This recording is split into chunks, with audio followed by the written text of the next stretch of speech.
Hey guys, and as you saw from there, this is kind of a really insane wall running system. So I'm not going to be covering the screen tilts. That's actually going to be for a later video, but I can say that this is using just vanilla shaders and some cool tricks. But it's actually incredibly complicated. It took me maybe like 12 hours, maybe. I don't know. It took me at least 8 hours to get all working because there's very little debug help when you're working on vanilla shaders. And there's not too many sources for them, but I think the result is pretty cool. It definitely makes for a cool intro. Now we are gonna be covering like the actual wall run mechanics, so being able to run on the wall. That's obviously not a shader, that's physical in the game, and that could be cool for like a PvP or maybe a parkour map. Maybe I'll make a parkour map. I don't know. But I did balance it, so you can't just wall run forever. Eventually, you will fall to the ground. Yeah, so we're going to be covering that concept really quickly. It's actually way less commands than you might expect. All right, so we have a fresh data pack called QP, and we are in the functions folder of QP. So there's actually a lot of things that we have to do, but it's not too bad. It's actually pretty simple. We're going to make it so you can only wall run when you're touching this andesite. And as you can see, I did remove the tilt, which actually feels off to me not to be able to tilt now. But yeah, you can still wall run though. It's just we remove the tilt. Okay. So what we need to do is we need to have something you can stand on, and there is something you can stand on, and that is so if I click this, you're going to see the armor stand in an invisible shulker box. But since the shulker box was inside the wall, the part that you can't make invisible is inside the wall, so you can't see it. So this is just an armor stand with a shulker box riding it, and when a shulker box rides an armor stand, you have this cool effect of it can move wherever you want. It doesn't have to be locked to a single block. It could be like within a fraction of a block.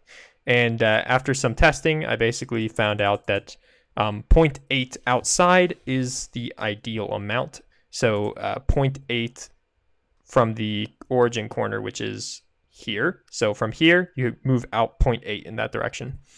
So that we're actually going to use that later. So we have this entity, and we need to spawn it when a player is standing next to some andesite. So we're just going to do execute as at s run. Well, really it can just be at a run function qp and then let's do check wall. Okay, so then you're just going to do the check wall at everybody, and then at the check wall we're going to go a certain amount this way. So we're going to do is the block 0.8 in the negative z direction, so negative z 0.8 is that andesite.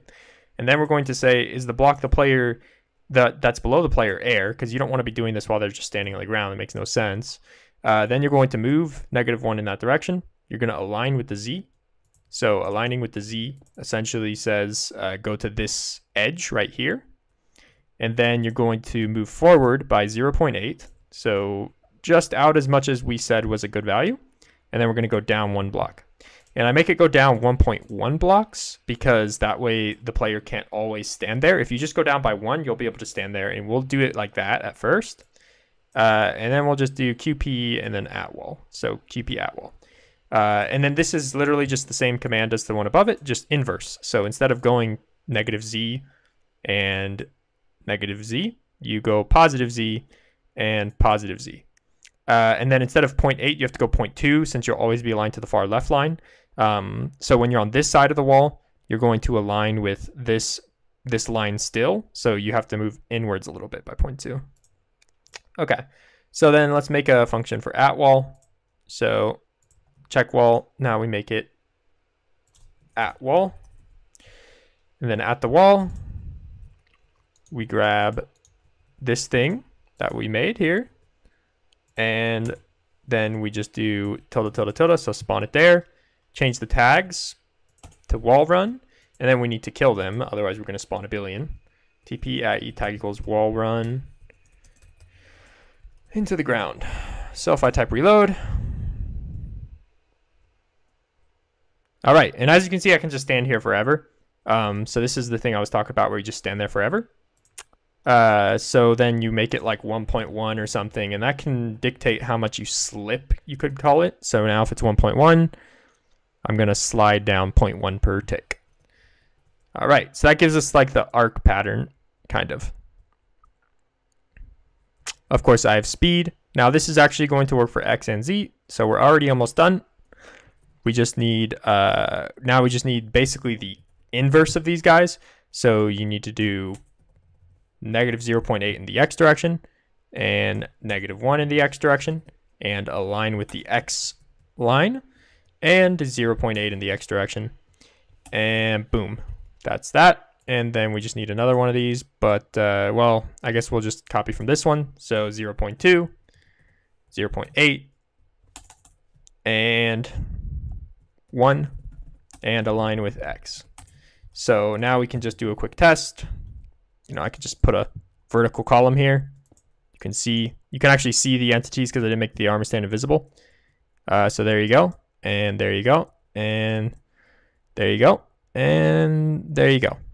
And as you can see, it kind of gives it some, you know, latency here. Like, you don't have to be on the wall for it to pick you up. It'll start spawning it a little bit before. But there you go. So that's basically the wall running. There's just a few things we got to finish up here. So make this guy invisible.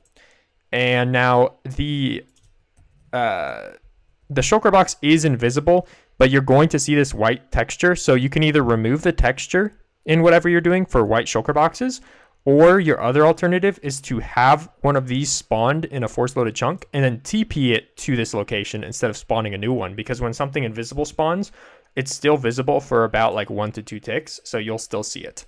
And that's the entire thing. This one really was a quick pack.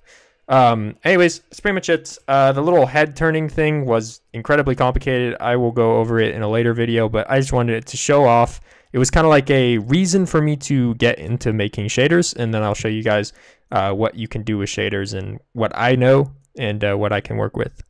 Anyways, that's pretty much it, guys. Last suggestion, give them some speed boost and jump boost, because otherwise you're not going to go too far. Other than that, thanks for watching, and I'll see you next time. Peace.